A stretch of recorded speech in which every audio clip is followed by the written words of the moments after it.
Bismillahirrahmanirrahim. Assalamualaikum warahmatullahi wabarakatuh. Innal hamdalillah nahmaduhu wa nasta'inuhu wa nastaghfiruhu wa na'udzubillahi min shururi anfusina wa min sayyiati a'malina. Wa man yahdihillahu fala mudhillalah wa man yudhlilhu fala hadiyalah. Asyhadu an la ilaha illallah wa asyhadu anna Muhammadan abduhu wa rasuluhu, amma ba'du. Pertama-tama yang paling utama, marilah kita panjatkan puja dan puji syukur kita atas kehadirat Allah Subhanahu wa Ta'ala, yang mana telah memberikan rahmat dan karunia-Nya pada kesempatan kali ini. Kedua kalinya, salawat beriringkan salam tak lupa kita sanjungkan kepada junjungan kita, yakni Nabi besar Muhammad sallallahu alaihi wasallam, yang mana telah membawa kita dari zaman kegelapan menuju zaman terang benderang yang kita rasakan pada saat ini. Baiklah, pada kesempatan kali ini saya ingin menyampaikan sebuah ceramah yang saya beri judul Keistimewaan Al-Quran. Sahabat Aiki dimanapun kalian berada, apakah ada yang mengerti apa itu keistimewaan Al-Quran? Di sini akan saya jelaskan bahwasannya agar yang belum mengetahui dapat mengetahui, yang sudah mengetahui agar menjadi lebih paham. Yang pertama, pahala bagi yang mengajarkannya. Sebagaimana Rasulullah SAW telah berkata, khairukum man ta'allamal Qur'an wa 'allamahu, yang artinya sebaik-baik kalian yang mempelajari dan mengajarkan Al-Quran. Adapun yang kedua yaitu pahala bagi yang membacanya. Rasulullah SAW bersabda dalam hadisnya, An Abdullah bin Mas'udin radhiyallahu anhu qala Rasulullah sallallahu alaihi wasallam, man qara'a harfan min kitabillahi ta'ala falahul hasanatu wal hasanatu bil asri amsalihha, la aqulu alif lam harfun walakinna alifun harfun wa lam mimun harfun wa mimun harfun.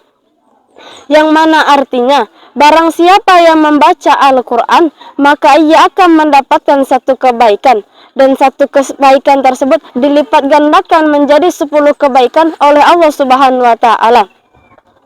Allah tidak mengatakan alif lam satu huruf, tetapi lam satu huruf, mim satu huruf, dan alif satu huruf.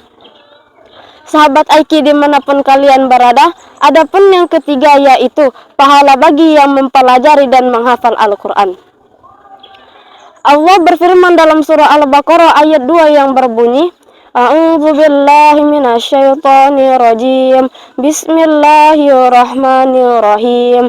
Zalikal kitabu la raiba fihi hudal lil muttaqin. Shadaqallahul azim. Yang artinya, Al-Quran tidak ada keraguan padanya, petunjuk bagi umatnya. Yang mana dijelaskannya bahwasannya orang-orang yang bertakwa adalah orang-orang yang melindungi dirinya dari siksa Allah Subhanahu wa Ta'ala. Adapun yang keempat yaitu pahala bagi orang tua yang anaknya mempelajari Al-Quran. Allah berkata, akan dipakaikan kepada kedua orang tuanya mahkota dari cahaya yang cahayanya bagaikan sinar matahari di akhirat kelak. Dan yang kelima, Al-Quran pemberi syafaat kepada umatnya di Darul Baka kelak. Mengapa demikian? Karena Al-Quran datang pada hari kiamat kelak selaku pemberi syafaat bagi pembacanya. Sahabat Aiki yang berbahagia, adapun yang terakhir yaitu keutamaan bagi suatu kaum yang berkumpul untuk membaca Al-Quran. Rasulullah pernah berkata, tidaklah berkumpul satu kaum di salah satu rumah Allah untuk membaca dan mengaji Al-Quran. Barang siapa yang melaksanakan itu akan Allah lindungi dari dilindungi para malaikat, dicurahi rahmatnya, dan disanjung oleh Allah di hadapan para makhluknya. Sebagaimana contohnya B.J. Habibie yang pergi ke Jerman untuk menuntut ilmu. Ketika sedang menghadapi ujian, ia mendapatkan juara 3. Ia kalah dari 2 orang kaum Nasrani. Mengapa demikian? Karena ternyata 2 orang Nasrani tersebut mentadaburi Al-Quran di sepertiga malam. Dan B.J. Habibie pun merasa iri, dan akhirnya B.J. Habibie melaksanakan itu tersebut. Dan pada akhirnya B.J. Habibie pun mentadaburi Al-Quran di sepertiga malam, dan akhirnya B.J. Habibie dapat mengalahkan 2 orang Nasrani tersebut. Sungguh Masya Allah sekali para sahabat Aiki. Maka dapat saya simpulkan bahwasannya barang siapa yang ingin membaca Al-Quran, maka Allah akan berikan keistimewaan yang banyak.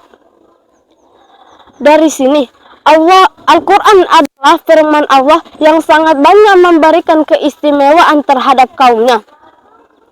Maka dari itu, barang siapa yang membaca Al-Quran, mempelajari dan mengamalkannya, maka akan diberikan keistimewaan oleh Allah Subhanahu wa Ta'ala. Maka dari itu, berupayalah kita dengan sebaik-baik mungkin dalam melaksanakan membaca Al-Quran dengan sebaik-baiknya. Mungkin hanya ini yang dapat saya sampaikan. Semoga bermanfaat, dan jika ada kesalahan saya mohon maaf. Akhirul kalam, wassalamualaikum warahmatullahi wabarakatuh.